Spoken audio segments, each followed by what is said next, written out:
Welcome to the One Question Leadership Podcast. My name is JP Abercrombie, Executive Associate Athletics Director at the University of Notre Dame. As a former student-athlete, NCAA leadership development programs have played a pivotal role in my evolution as a person and professional. A proud graduate of the esteemed Dr. Charles Whitcomb Leadership Institute, participant in the Effective Facilitation Workshop, past facilitator and selections committee member for the Career in Sports Forum, and previous recipient of a postgraduate scholarship enabling me to pursue a career in sports, I am a testament to the transformative, practical, and effective skill-building opportunities provided by these programs. Reflecting on my journey, my ability to be great in the present is a product of the investments others have made in me, as well as those I've made in myself, especially through these programs. But don't simply take my word for it. Invest in yourself by exploring NCAA leadership development programs today and by locking in, listening, and learning from today's leader on the next episode of One Question.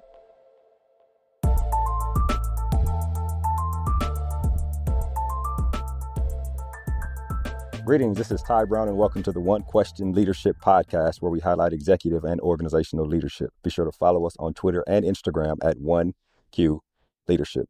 Our guest today is a guest who has been on our podcast multiple times, one of my favorite person to have on, Coach Caruso from University of St. Thomas. Greetings, Coach. Thanks for having me. I think this is number 5, which means you owe me like some sort of jacket if this is like Saturday Night Live. It's not a gold watch or something like that? No.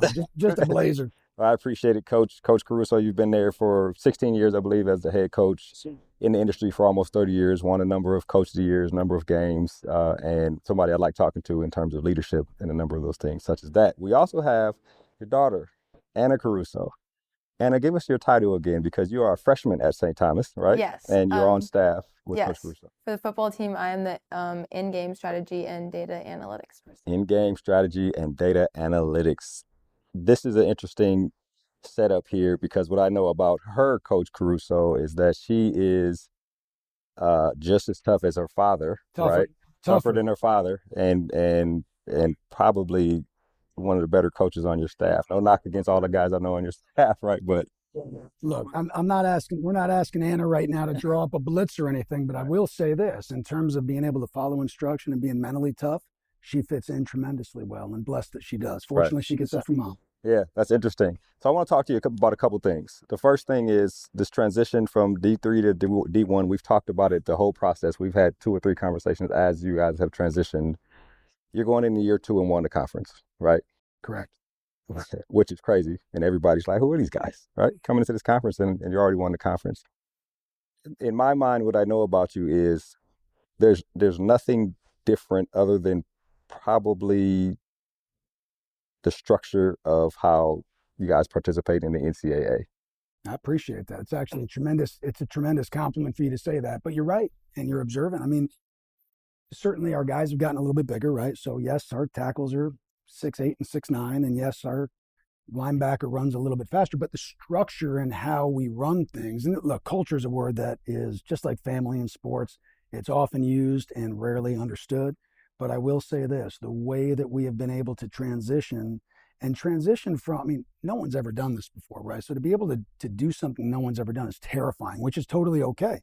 There is no roadmap. You've done this for years. I've done this for years. We always had someone to call up and say, hey, can you help me out with this? This one, there's no one to call. So you really have to feel good about who you are, because when you're out in the middle of the storm, all you can take care of is that ship. And right now our guys have been amazing. Our coaches, our administration, our players, in terms of understanding that we are not special, but if we do it all right, we're a part of something special. And that's kind of what the last couple of years has been. 18 months in Division I. I think this is the 19th month. And it's been terrifying and a blessing all at once. What I want to know is, and I guess this is just football in general. So you go through the conference last year and had a winning record, right? And you look at who you're coaching against, you understand the people, and you come back in the conference this year and beat everybody. So I wonder about that process, right? If you think about like the NFL, right? It's rarely a repeat Super Bowl champion, because you only got 1 year to do your thing and then everybody figures you out kind of situation. So I wonder about the process of, and don't give away any secrets here, but the process of studying people as opposed to just studying the program. Now that is what, right?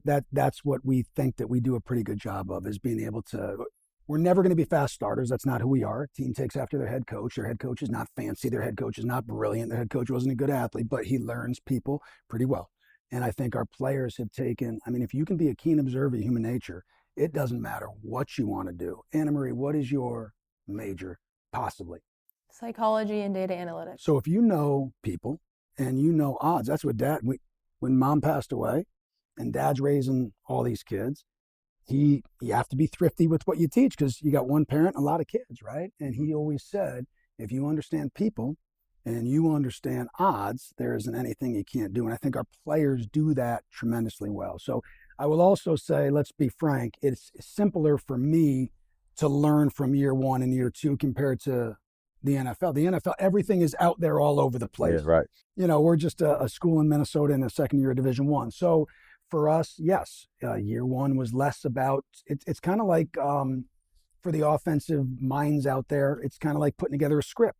Putting together a script is not about trying to have all touchdown plays. Putting together a script in your first 15 that you hope to get through by halfway through the second quarter is about knowledge, so you can learn, so that you can use that for a longer runway. And I think that's what our players and our coaches did, is we learned fairly quickly, and we're just trying to get a little bit better, and we did this year. Is there anything, this is a silly question I ask you, Coach. Are you still learning about Division I?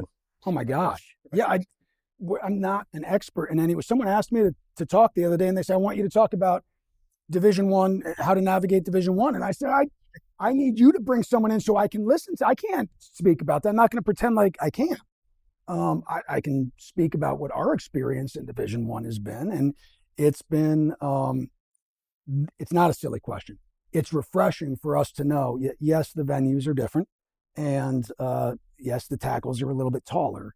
But at the end of the day, who you are is who you are. And if you're willing to stick with that, sometimes at the risk of maybe not optimizing the first year, like you said, we didn't win every single game, and you're willing to learn and maybe not take yourself too seriously, then you can you get a lot of hay out of that. A lot. Learn a whole lot. I think so. And then this year, you brought on a new coach. We did. Anna Caruso, or Anna Marie, as you call her. I do. I'm the only one now. You're right. Yeah. Anna Caruso, Anna.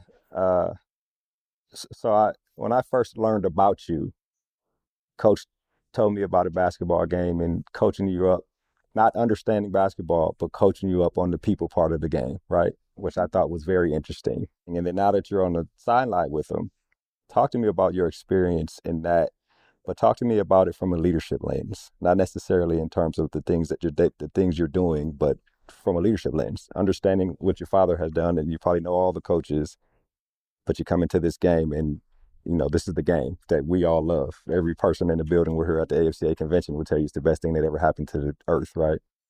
Next to people. So talk to us a little bit about that. I think it's cool to see, I think it goes to my dad. He parents the same way as he coaches, and he's the same leader with all the people he meets, all the, young men that he's teaching, his kids that he's teaching. And I think it's been cool for me to see, even coming to our first convention together, it's cool for me to see, I know he impacts people and he is a leader to everyone, and it is about the people. And I think it's so cool to see, his relationships, the circles that he's in, and how he takes every opportunity to be a leader, to give you a lesson out of every situation. And I thought that was cool, being able to be on the sidelines this season. He's my dad and he was my boss and my coach at the same time. And, being able to, at the same time, be his daughter and also be his coach at the same time, being able to have the simultaneous relationship was pretty awesome. When you give him information, mm-hmm. right?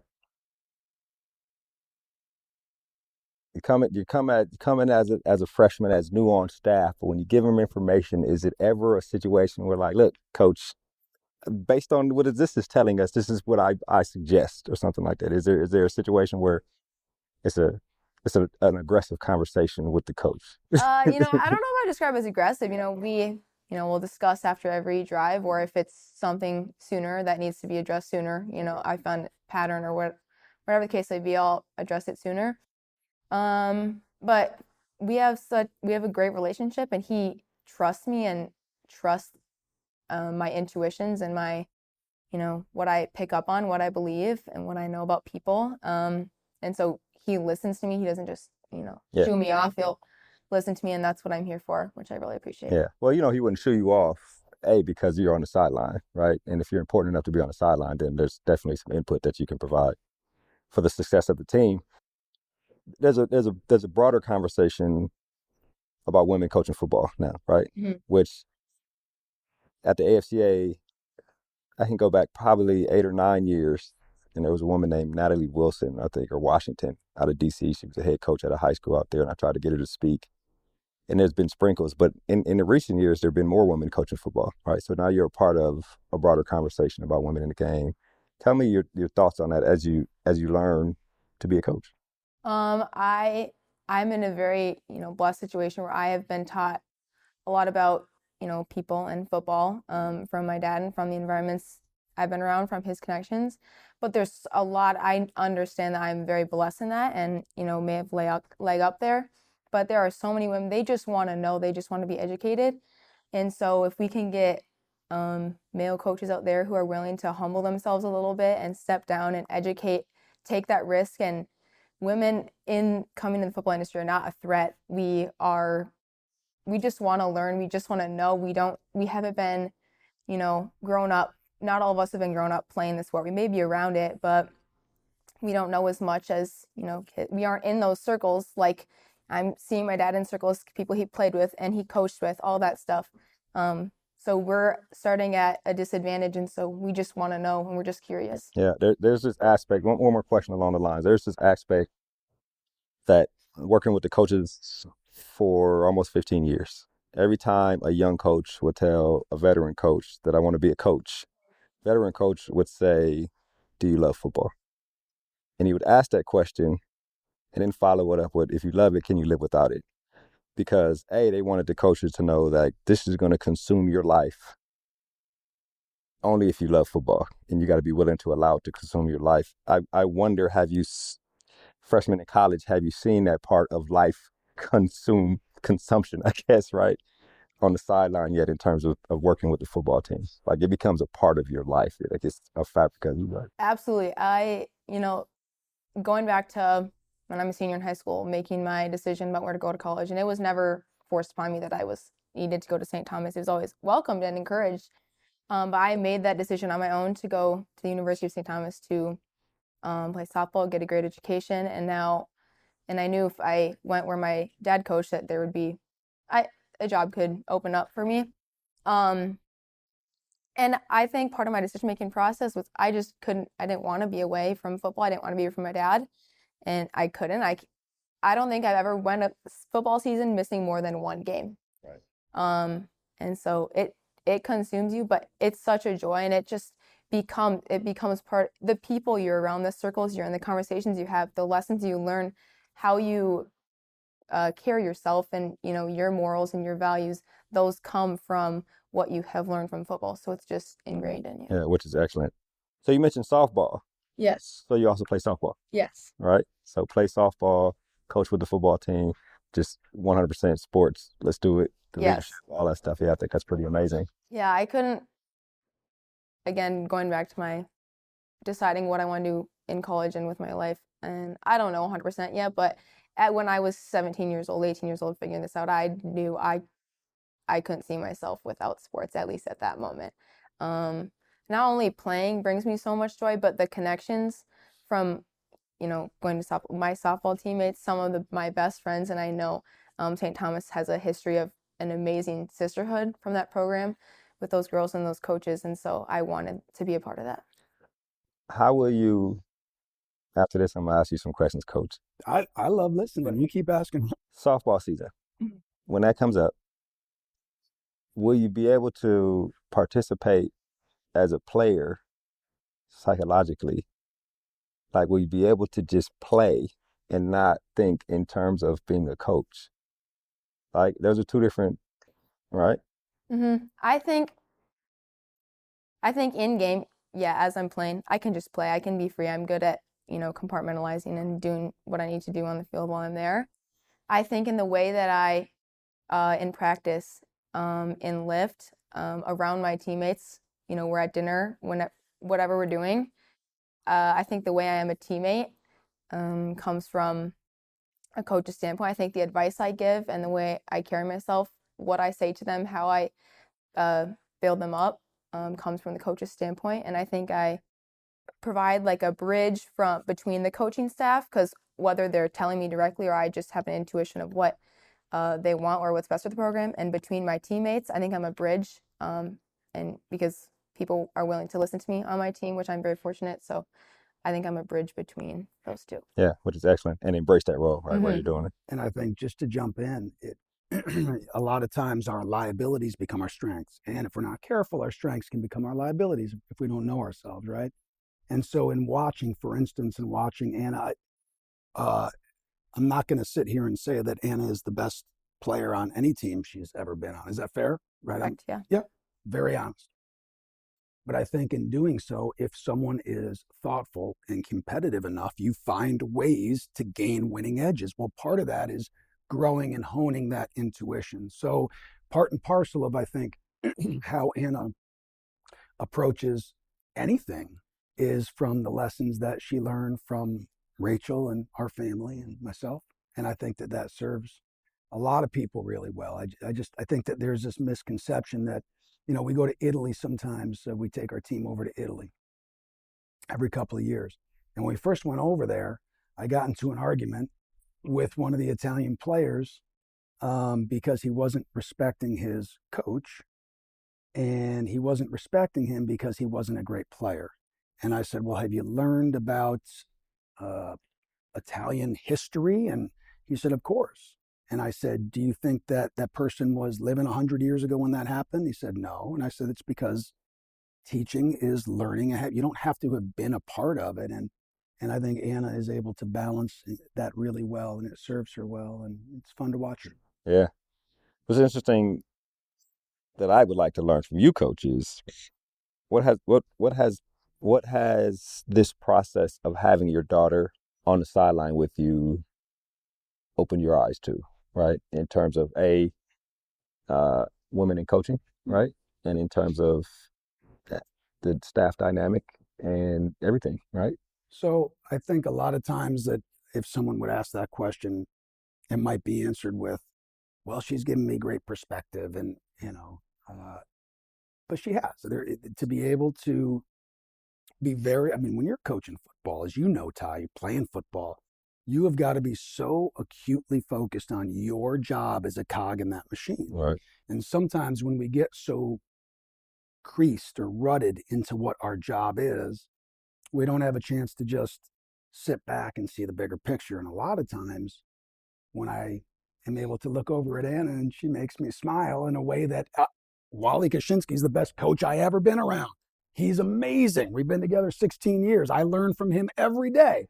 But when I look over to Coach K, he doesn't make me smile like right? So that gives me almost like a cleansing breath of perspective. And so that's part of it. It's also, it's worked both ways. I think the interview was probably from the point of view of the daughter seeing what the dad does and maybe wanting to go down. But frankly, I never knew anything about softball before, but it's fastly become my favorite sport. And someday, when Anna if she so chooses to be a head coach, I'll gladly retire and be her assistant in a heartbeat. Being dead serious, not joking at all, because I love being able to watch people do what they're passionate about. So whatever, it doesn't matter whether it's raising kids or whether it's running a business, and it doesn't. Now, you look at where women are in the marketplace of football, and you realize, let's go back about 5 years, and before there was a woman official, okay, you're saying that all of your officials for the better part of 100 and something years of football were only half of the world's population.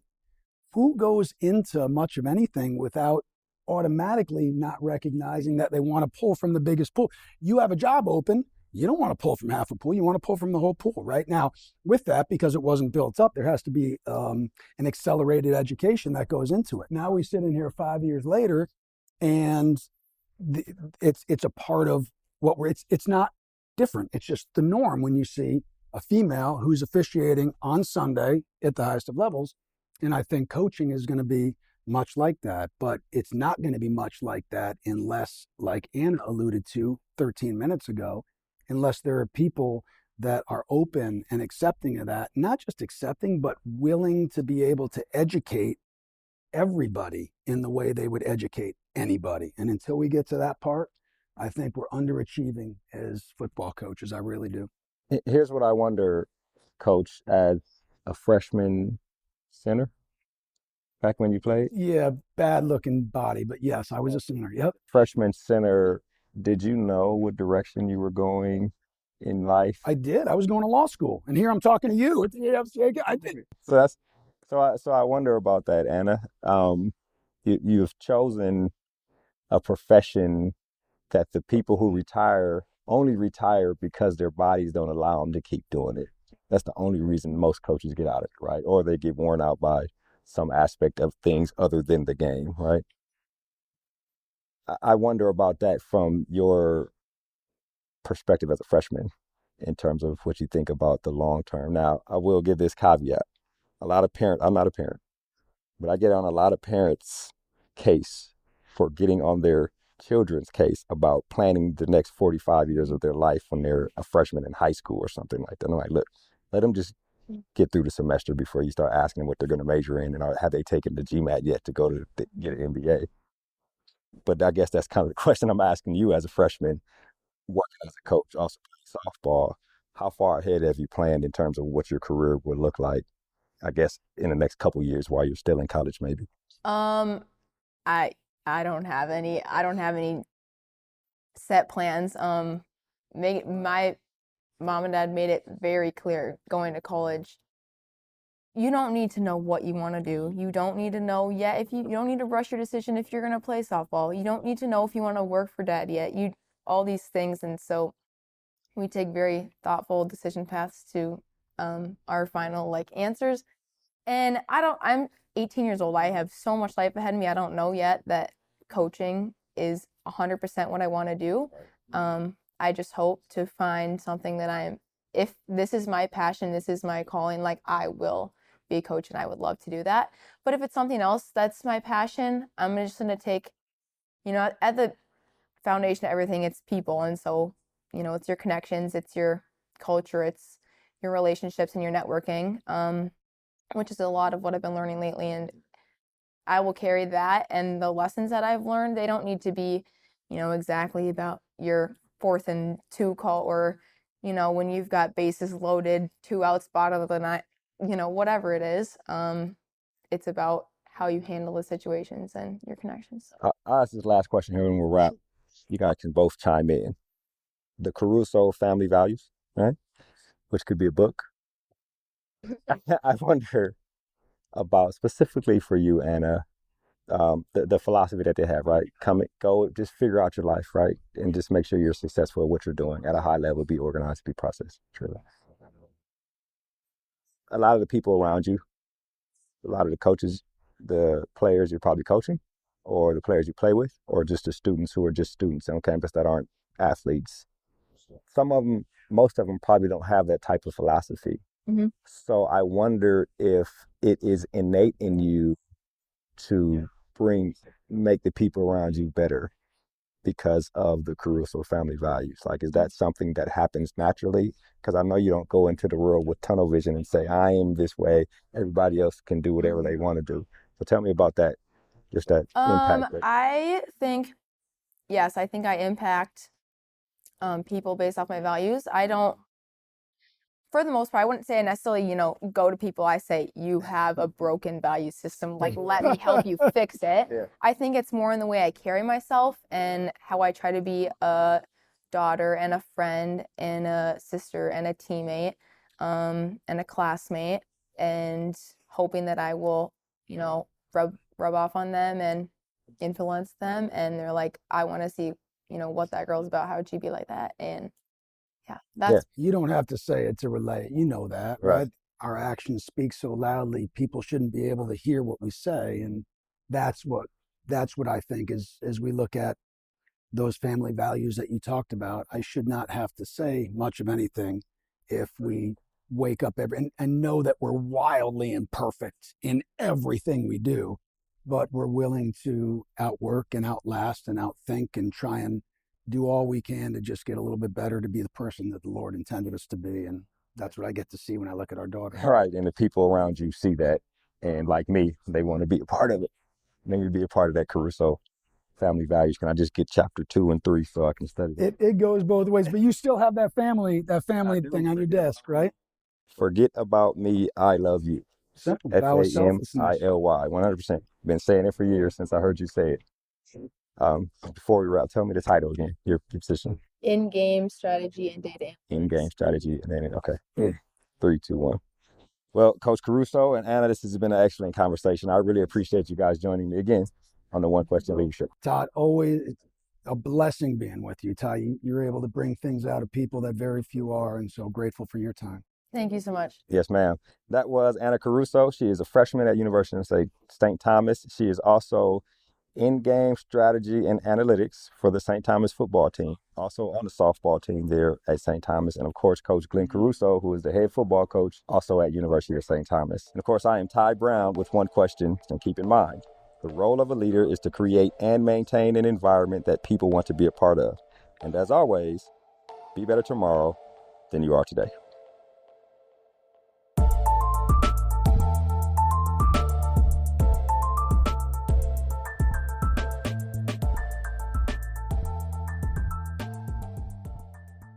This episode of the One Question Leadership Podcast is produced by Spades Media Group, solving problems using creative leadership.